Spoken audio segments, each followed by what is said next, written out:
tragedia nella notte di Halloween a Paderno. Di Pieve del Grappa, 22enne di Fonte, travolta e uccisa da un'auto mentre camminava lungo la strada. Aveva litigato con il fidanzato, stava tornando a casa a piedi.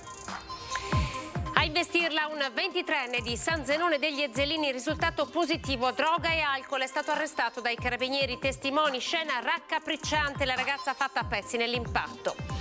Nella notte di controlli tutta la Marca da parte dei carabinieri e delle forze dell'ordine, tra locali della Movida e strade, numerosi accessi al pronto soccorso per risse tra giovanissimi.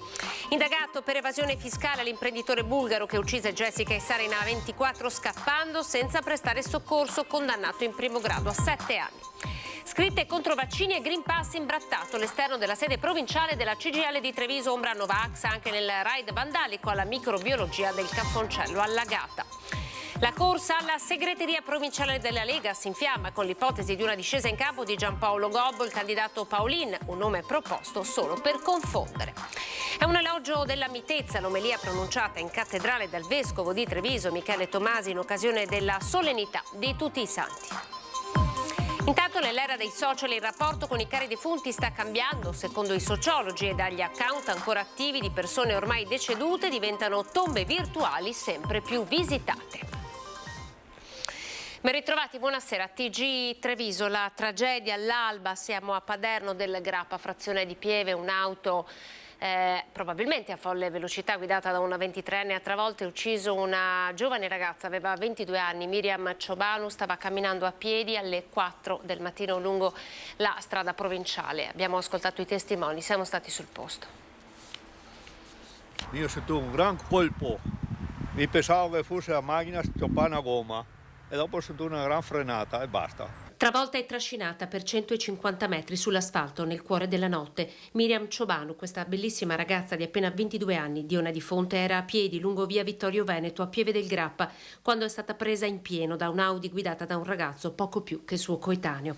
L'impatto è stato talmente forte da rendere irriconoscibile il corpo di Miriam, letteralmente fatto a pezzi da quell'auto a cui forse la ragazza aveva cercato di chiedere un passaggio. Così ha detto suo padre che si è vista la ragazza venire fuori dal campo e... ma non so. Okay. Quindi ha attraversato questo campo qui? Ma può darsi che veniva fuori magari per fermare il ragazzo, per dare un passaggio, se non si sa adesso. Diversi i testimoni accorsi dopo il botto, tra questi c'è Walter Reginato. Queste sono le parole che il 23enne, l'investitore, avrebbe detto al papà accorso poco dopo lo schianto. La ragazza è sbucata dai campi, dirà: non l'ho vista, me la sono ritrovata davanti. L'ho sentito, pensava aver preso una bestia o qualcosa, sbucata, io non ho visto niente, me la sono trovata in mezzo, piangevo. Era in fondo che piangeva. La scena che si presenta agli occhi dei soccorritori e forze dell'ordine è raccapricciante. Il silenzio rotto dal boato dell'auto, che ora è sotto sequestro, e il pianto del 23enne. Il giovane viene portato in ospedale sotto shock. I risultati degli esami effettuati nell'immediato dai carabinieri di Castelfranco Veneto sotto la direzione della Procura della Repubblica di Treviso riveleranno che stava guidando sotto l'effetto di alcol e droga. Per questo è stato arrestato in flagranza con l'accusa di omicidio stradale aggravato. Si corre su questa strada? Ha fatto 10 morti fino adesso. 2 famiglie distrutte in una manciata di secondi, quella di Miriam, che oggi non c'è più, e quella di un giovane, ora in carcere, che dovrà fare i conti con la tragedia che ha causato. Perché Miriam Ciobanu si trovava nel cuore della notte a piedi lungo una strada provinciale, i particolari emersi ora dopo ora riaffiorano per capire che cosa sia realmente accaduto nelle ultime ore prima della sua morte. Gli ultimi istanti di Miriam, la notte passata a casa del fidanzato, poi la lite, lei che esce da quell'abitazione di Fonte a piedi per tornare a casa sua in centro ad Onè, a diversi chilometri di distanza. Cosa ci faceva in piena notte in mezzo alla strada? Emergono un po' alla volta i contorni della tragedia che ha strappato alla vita Miriam Ciobanu, 22enne nel fiore degli anni. La giovane era originaria di Tolmezzo, viveva con la famiglia in piazza ad Onè di Fonte. La più grande in casa di 2 sorelle, il papà Michele è il titolare del bar d'Amici in centro a Fietta.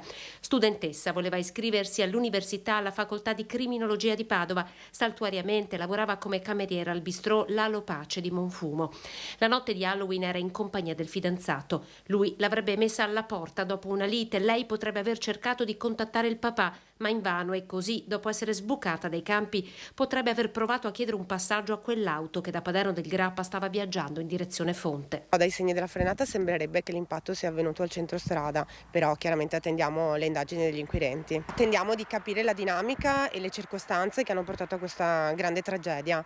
Ovviamente io mi stringo al dolore della famiglia di Miriam, perché soprattutto oggi non sono cose che devono succedere ed è brutto perdere una persona sull'asfalto.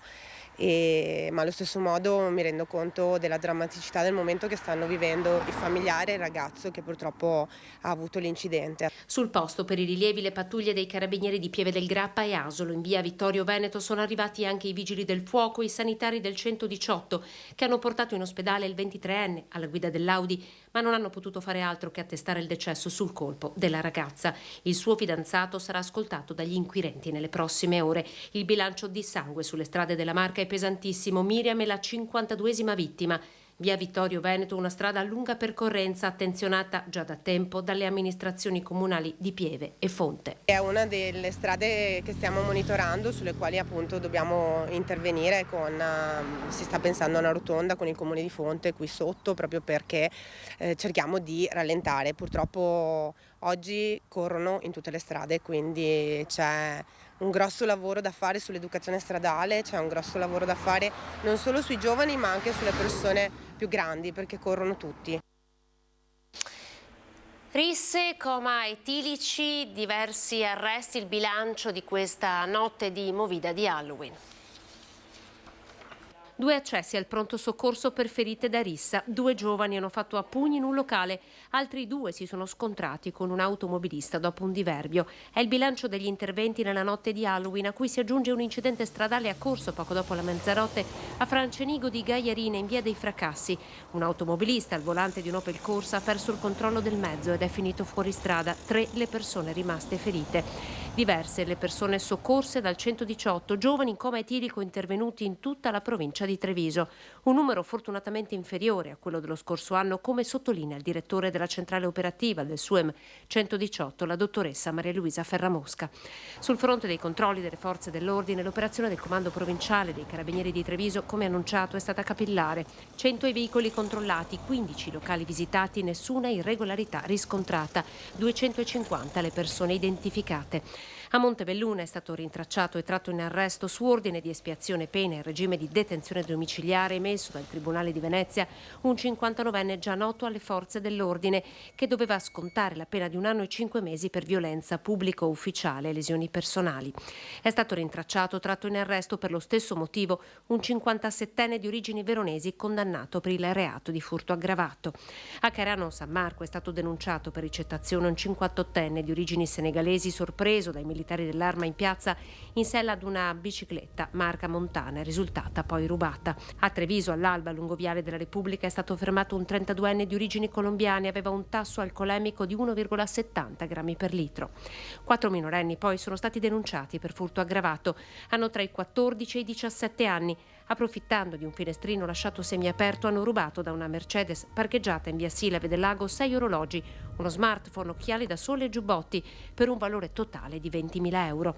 I minori sono stati rintracciati dopo poche ore in nottata grazie alle testimonianze decisive di alcuni cittadini e ai riscontri raccolti dai militari dell'arma in pochissimo tempo.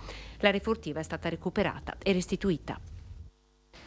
E poco prima di mezzogiorno i vigili del fuoco sono intervenuti in A4 al chilometro 391 tra gli svincoli di Martellago e Preganziol per l'incendio di un'auto. Nessuna persona è rimasta ferita. L'autista si è accorto che qualcosa non andava, ha accostato, sceso mentre la vettura prendeva fuoco. I pompieri arrivati da Mestre con 2 automezzi hanno spento le fiamme dell'auto, andata completamente bruciata. Le cause di probabile natura elettromeccanica sono al vaglio della squadra intervenuta. Le operazioni di soccorso sono terminate dopo circa un'ora. Dimitrij Trajkov, l'imprenditore bulgaro, lo ricorderete, condannato a 7 anni di reclusione per l'omicidio stradale plurimo, fuga e omissione di soccorso di Jessica Fragasso e Sara Rizzotto nella tragedia della A28, è indagato per evasione fiscale. La Procura della Repubblica di Pordenone gli ha sequestrato preventivamente 87.000 euro in contanti a seguito di una lunga indagine della Guardia di Finanza scattata proprio dopo l'incidente lo scorso mese di febbraio. Secondo le Fiamme Gialle si configurerebbe l'esteroversione della società di trasporti gestita dall'uomo, che possiede oltre 200 tir, che ha sede legale in Bulgaria, ma di fatto opererebbe dall'Italia senza pagare le tasse. Torniamo a Treviso, andiamo in via Dandolo, la sede della CGIL di Treviso, scritte Novax contro il sindacato, imbrattata nella notte con bombolette spray la parete esterna della sede provinciale. Desidero esprimere la mia totale solidarietà alla CGIL per il vergognoso attacco, ha commentato la deputata del Partito Democratico Rachele Scarpa, che annuncia presenterà un'interrogazione al Ministro dell'Interno perché si faccia subito chiarezza su questi episodi reiterati e diffusi in tutta Italia e vengano adoperate presto misure per individuare i responsabili. Non possiamo permettere, ha continuato Scarpa, che movimenti violenti si sentano liberi di agire impunemente contro uno dei più importanti presidi sociali. E le immagini le avete viste. Poi c'è dell'altro, sdegno e rabbia per quello che è accaduto al Dipartimento di Microbiologia del Cafoncello di Treviso. Ignoti si sono introdotti all'interno della sede e, otturando i rubinetti, l'hanno allagata. Circa 10.000 euro di danni che hanno colpito soprattutto una centrifuga per campioni biologici, 2 stampanti, un PC, alcuni vetrini e un frigorifero da 5.000 euro che si spera però di poter salvare, così come le altre apparecchiature messe ad asciugare già da ieri mattina dopo che le pompe avevano liberato le stanze invase dall'acqua. È solo una prima approssimativa stima dei danni, mentre le indagini proseguono per dare un nome e un volto ai vandali che hanno colpito la microbiologia dell'ospedale Cafoncello di Treviso la notte tra domenica e lunedì. Scarichi di lavandini tappati con la carta e rubinetti aperti dagli ignoti penetrati forzando una finestra sul retro dell'obitorio per entrare nella struttura. Pochi minuti per allagare le stanze di uno dei luoghi simbolo della lotta al Covid. Anche per questo, nonostante manchi una rivendicazione, tra le ipotesi c'è la matrice Novax del RAID, memore di altri attacchi simili. Ma non è esclusa nemmeno una scorribanda di Halloween. Al vaglio degli inquirenti le telecamere di sorveglianza, una di queste in particolare potrebbe aver ripreso i responsabili in azione. Oltre ai danni materiali nel laboratorio, con questo vile gesto è stata ferita la comunità professionale che tanto ha fatto negli ultimi 2 anni per sconfiggere il Covid. È la nota in queste ore del governatore Zaia. Non trovo nessuna giustificazione plausibile per questi assalti che non possono più essere liquidati come una semplice bravata. Mi auguro che i responsabili siano al più presto individuati e puniti. Siamo alla politica con la corsa alla segreteria provinciale della Lega, spunta il nome di Giampaolo Gobbo, ex sindaco di Treviso, e poi di nuovo il mal di pancia della base per la mancata rappresentanza dei veneti al governo. Certamente è stata una figura ed è una figura importante per la Lega, però a mio avviso c'è un tempo per tutte le cose, per tutte le stagioni. Il suo contributo sicuramente è fondamentale, però secondo me bisogna anche guardare avanti. Nel mirino non c'è uno qualunque, ma niente meno che Giampaolo Gobbo. Il pressing da più parti per una sua candidatura alla segreteria provinciale della Lega anima una corsa che rischia di far esplodere nuovi malumori in un carroccio in cerca di ricostruzione nella Marca e non solo. Giuseppe Paolin, candidato alla guida provinciale assieme per ora a Luciano Dussin e Riccardo Barbisan, non nasconde un certo malessere che la dice lunga sulla situazione interna. Non credo che lui alla fine corra per la segreteria provinciale, ecco, questo. Ci vedo più un utilizzo magari da qualcuno che cerca di metterlo in campo per un po' confondere un po' le idee. Tutto questo mentre il carroccio trevigiano registra una nuova fibrillazione dopo la nomina dei sottosegretari del governo Meloni. 2 leghisti veneti, Padovani, Ostellari e Bitonci, salviniani, fanno l'amplen. Complimenti e buon lavoro, il commento su Facebook di Riccardo Barbisan. Segnalo soltanto una cosa, esiste un mondo oltre Padova. Dopo i contrasti sulle candidature al Parlamento e l'assenza dei leghisti trevigiani tra ministri e vice, lo schiaffo ulteriore per i sottosegretari. Vengono premiate le segreterie dove la disfatta del 25 settembre è stata più clamorosa, è il ritornello dei militanti della Marca. Quei militanti che secondo Paolin devono invece tornare al centro del nuovo corso leghista. Negli ultimi periodi c'è stata una deriva sugli eletti e gli eletti hanno preso il sopravvento. I sindaci, i consiglieri regionali, i parlamentari, tutte figure importanti ma sono militanti al servizio dei cittadini e al servizio della Lega. Ecco, a mio avviso bisogna ritornare sui militanti, sui segretari di sezione e sui segretari politici. Bisogna tornare a far politica. Il sindaco farà amministrazione e dà risposte ai cittadini, il consigliere regionale idem, il parlamentare fa il suo dovere. Però la politica la fanno i segretari politici.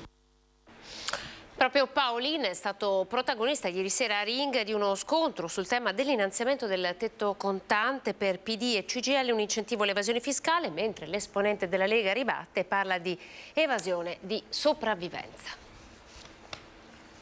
Chi ci offre un servizio ci dice paga in nero o paga con la fattura. Cioè, questo lo sappiamo o lei non vive in questo mondo?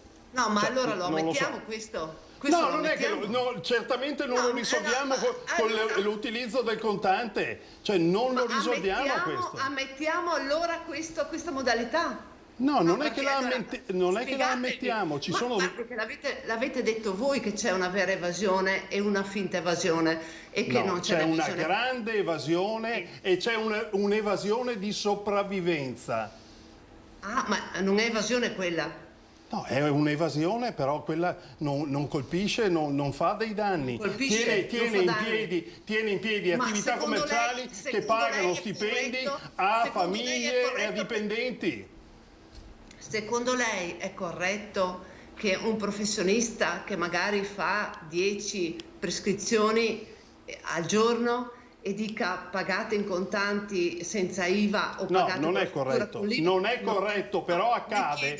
Non è corretto, però accade. Io rappresento quella parte d'Italia che, avendole ritenute alla fonte, pensionati e lavoratori dipendenti pagano fino all'ultimo centesimo e garantiscono oltre il 90% dell'IRPEF di questo paese. Ma chi paga quegli stipendi? Chi paga gli stipendi? Chi paga quegli stipendi? Che finanzia? Rispondo a questo con una citazione. Perché la pressione fiscale è alta. Rispondo a questo. No, la pressione fiscale è alta ed è alta. E gli stipendi sono da fame anche per i dipendenti. E lei lo sa meglio di me. E vanno ridotte le tasse a lavoratori dipendenti e pensionati. Certo. Hanno garantito il finanziamento del welfare per tutti quanti, gratuito, anche durante l'emergenza. Siamo ora a parlare di clima, sempre più anomalo, è evidente, ci sono grandi problemi per gli agricoltori. Parliamo di radicchio rosso in questa fase che è sempre più verso la fioritura, guardate. Fa troppo caldo per le coltivazioni di radicchio. Sia lo Spadone di Treviso che il Variegato di Castelfranco risentono sin d'ora del cambiamento climatico che significa meno acqua e temperature ancora elevate che lo spingono fino alla fioritura. A questo vanno ad aggiungersi i costi di produzione tra concimazioni e irrigazione che il consorzio stima in un aumento medio del 20%. Con questi presupposti la stagione di raccolta, più che rossa per le foglie, si fa nera delle perdite. Il prodotto c'è ed è anche di buona qualità, ma non è remunerato come si dovrebbe. Siamo sotto ai costi dell'anno scorso e questo mette in difficoltà i produttori che hanno avuto di costi anche superiori nel produrlo e nel gestire, diciamo, l'annata. Materie prime che secondo la CIA di Treviso in molti casi hanno avuto aumenti ingiustificati. Le speculazioni che ci sono state dal punto di vista economico sulle materie prime non sono state di certo d'aiuto e l'andamento climatico che ha portato all'aumento dei costi per la gestione, appunto, per la coltivazione sono stata un'altra dura mazzata, insomma, per quel settore. A questo va ad aggiungersi la concorrenza dall'estero, in particolare dalla Romania, dove abbiamo esportato le conoscenze dell'intero processo dalla semina all'imbiancatura e che ora è avvantaggiata rispetto a noi per il clima più rigido e paradossalmente più consono alla produzione. Qui invece viviamo non solo lo stravolgimento del clima, ma anche dell'intera economia del radicchio. Un aumento dei costi, un rallentamento della produzione, anche un ritardo, se vogliamo, che va chiaramente ulteriormente a creare difficoltà ai produttori e alle aziende. Inevitabile quindi l'aumento del prezzo di vendita in questi giorni, con una forbice che va dai 5, 6 fino ai 18 euro per chilo e il prevedibile assottigliarsi della clientela. Come dire, radicchio sì di Treviso, ma non per tutti a Treviso e non solo. Ci fermiamo, pubblicità, a tra poco.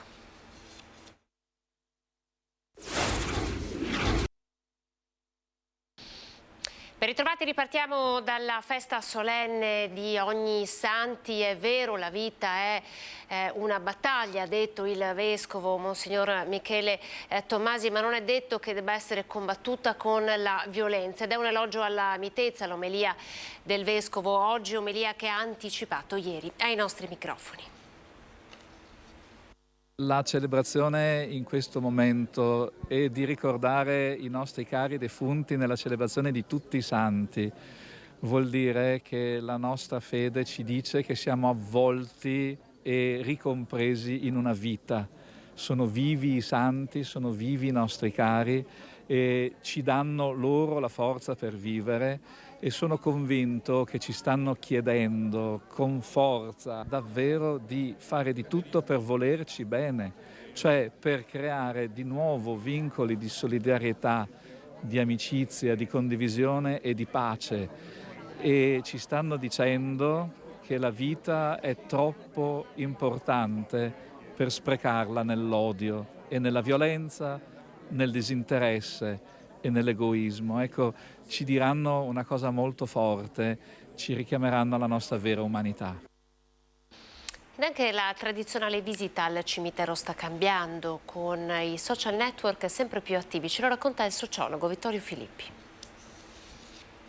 Noi abbiamo un cimitero ormai sempre più virtuale, digitale, elettronico, chiamiamolo come vogliamo, che è quello della rete. In rete abbiamo sempre più persone che abbiamo conosciuto, che il loro account è ancora vivo, ma loro non ci sono più. Però andiamo a trovarle elettronicamente con un click del computer. Un click che molto spesso arriva a sostituire la visita al cimitero e sta cambiando progressivamente il rapporto con la memoria dei defunti. La morte che si fa social è soltanto uno degli elementi che gli esperti individuano per spiegare come i luoghi fisici del ricordo dei cari vengano frequentati sempre meno. Più urne e meno lapidi, con il boom delle cremazioni, ma non solo. L'aspetto ormai consumistico, per cui la commemorazione dei defunti la chiamiamo il Ponte dei Morti o Halloween, che ormai sovrasta tutto. Sommiamo tutte queste cose qui e abbiamo davvero un impallidimento di quello che una volta era sentito molto di più. E poi il fenomeno che vedi i social, Facebook soprattutto, creare una vera e propria zona della memoria virtuale. Le tombe digitali che ne conservano la memoria però, perché possiamo avere voci registrate, possiamo avere foto, possiamo avere filmati, possiamo avere scritti, cioè una raccolta della memoria. Una volta erano i cimiteri, la lapide, parlava la lapide, no? Con la foto, no, ma parlava la lapide, e oggi invece molte più cose parlano delle persone che ci hanno lasciati. E il futuro potrebbe ampliare ancora questo fenomeno, non necessariamente negativo. È stato previsto che, parlo di Facebook, entro fine secolo ci saranno più morti che vivi in rete, ma non la trovo una cosa brutta o macabra, fa parte anche della vita, anzi credo che se vogliamo vederla in positivo noi abbiamo molta più capacità di avere memoria delle persone che abbiamo conosciuto, amato, con cui siamo stati insieme, rispetto al passato con cui si dimenticava più facilmente, non avevamo i supporti della memoria che abbiamo oggi. L'ha nominato Filippi, Halloween con il classico giro di casa in casa dei più piccoli per la raccolta delle caramelle. Ve lo facciamo vedere.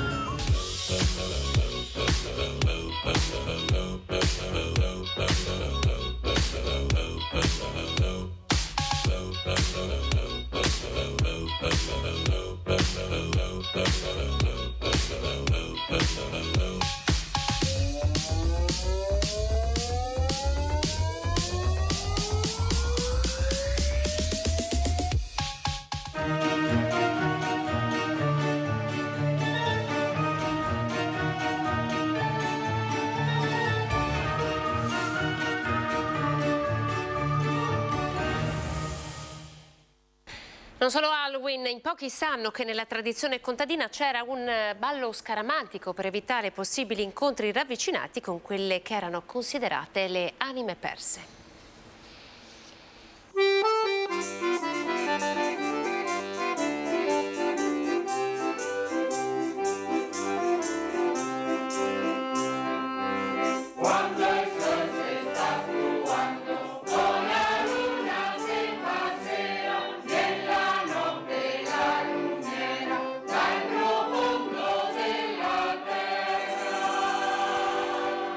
Solo luci rosse che ricordano i lumini per l'antico ballo delle fiammelle che il gruppo folcloristico della Pastoria del Borgofuro di Sant'Angelo sta provando per le prossime rievocazioni popolari.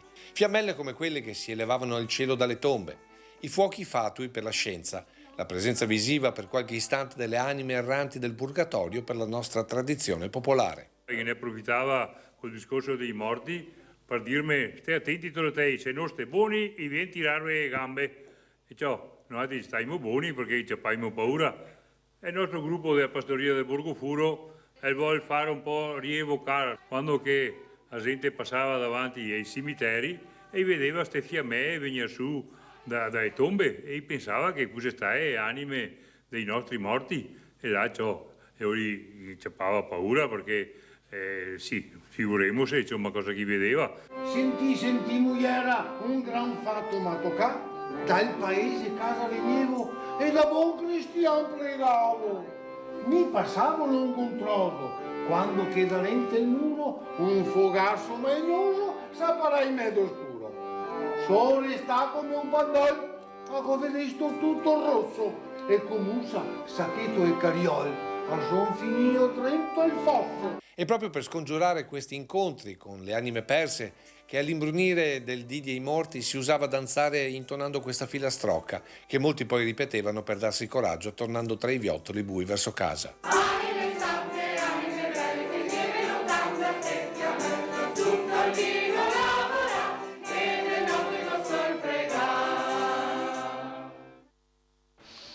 Bando nazionale per la promozione della letteratura, l'hanno vinto 11 comuni della Marca, tra cui Breda di Piave.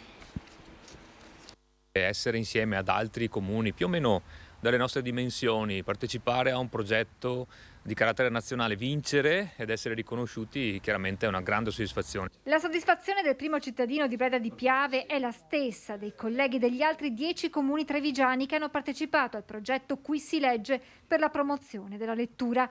Tutte insieme le comunità con le loro biblioteche si sono aggiudicate il primo premio nazionale del bando Città che legge, ottenendo un finanziamento di 90.000 euro. In questi mesi l'iniziativa si è concretizzata in appuntamenti ed eventi per avvicinare tutti i cittadini, dai più piccoli ai più anziani, ai libri e al piacere della loro scoperta. Grandi protagoniste queste biciclette speciali che cariche di libri hanno portato all'esterno, in giro nei comuni, proprio le biblioteche. L'aver portato fuori la biblioteca in vari punti come la scuola, come i centri estivi, come anche le edicole, insomma tutti i punti dove ci davano anche disponibilità, è un modo per coinvolgere tutti. I 100 lettori volontari, le cosiddette staffette, percorrendo quasi 1000 chilometri in sella alle bici, hanno portato nelle scuole, nei campi sportivi, negli eventi i libri. I libri che vengono portati fuori vengono scelti dalle bibliotecarie, ci sono io e c'è la collega Elisa Paludetto, ma anche dalle staffette per la lettura. Le staffette per la lettura sono delle persone che si rendono disponibili per guidare questa bicicletta. Anche in questa occasione i cittadini di Breda si sono confermati grandi appassionati di lettura, come testimoniano gli oltre 10.000 prestiti registrati nel 2021 dalla Biblioteca Comunale, e grazie a questa iniziativa sono in aumento gli utenti. Ha costituito una specie di volano che ha portato, a partire dai bambini, ha portato le famiglie in biblioteca. E anche il sindaco Mosole ha voluto sostenere in prima persona il progetto nei panni di staffetta, portando in giro per la sua città i testi.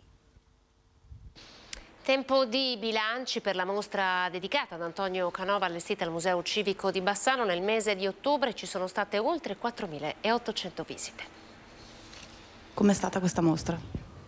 È molto bella, interessante, bravissimo, proprio senza parole. Che effetto le ha fatto? Emozionante è la parola giusta, è rilassante anche. Bellissima, straordinaria e molto, che ti prende, diciamo, ti prende internamente e l'anima, sì, queste sono state le mie sensazioni. Veramente stupenda, delle cose che non avevo mai visto, poi quell'opera ritrovata per caso. Cos'è che l'ha colpita di più? Il tutto, veramente il tutto, molto interessante. Beh, molto bella, anche ben strutturata, c'è un percorso espositivo molto chiaro. Ben ideata, proprio viene fuori il genio di Canova, veramente bella a livello europeo e nella storia poi, bellissima. Cosa l'ha colpita di più? il rapporto con Napoleone e come ha saputo comunque rimanere indipendente. Direi di buona qualità, come al solito queste mostre. Beh, a me è piaciuta, ho riscoperto delle informazioni che non ricordavo e alcune nuove per me, quindi positiva direi. C'è il Canova vivo, è una cosa meravigliosa, Senta, cos'è che le è piaciuto di più? A me personalmente la Maddalena, le due espressioni, ecco, quella penitente e quella giacente, perché veramente parlano in un modo mistico, che è proprio l'anima del. Vi lasciamo con queste belle immagini, poi siamo alle previsioni del tempo. Grazie per essere stati in nostra compagnia anche in questo giorno di festa. Arrivederci.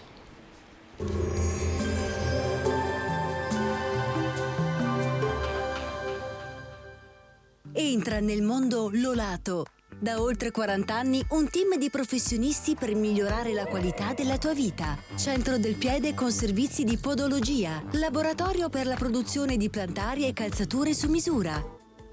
Bentrovati al meteo. L'alta pressione si indebolisce sempre di più, intaccata da una perturbazione atlantica. Il tempo si manterrà comunque per lo più buono sul nostro territorio. Il dettaglio di mercoledì 2 novembre. Sul Veneto avremo nebbie di mattina, a seguire alternanza di nuvole e rasserenamenti, ma con frequenti addensamenti un po' su tutta la nostra regione, come ci mostra la grafica. Temperature minime tra 9 e 11 gradi, valori massimi compresi invece tra i 17 e i 21 gradi all'incirca. Ci spostiamo ora sul Friuli Venezia Giulia. Avremo annuvolamenti sulle aree costiere e in pianura, più sole invece sui monti. Temperature minime tra 11 e 13 gradi, massime sui 18-20 gradi. Infine diamo uno sguardo alla situazione del Trentino Alto Adige. Anche qui nubi in graduale aumento e non si escludono anche dei piovaschi sulle aree di confine. Temperature minime intorno ai 7-8 gradi, massime infine sui 18 all'incirca. Dal meteo di Antena 3 per ora è tutto, arrivederci al prossimo aggiornamento.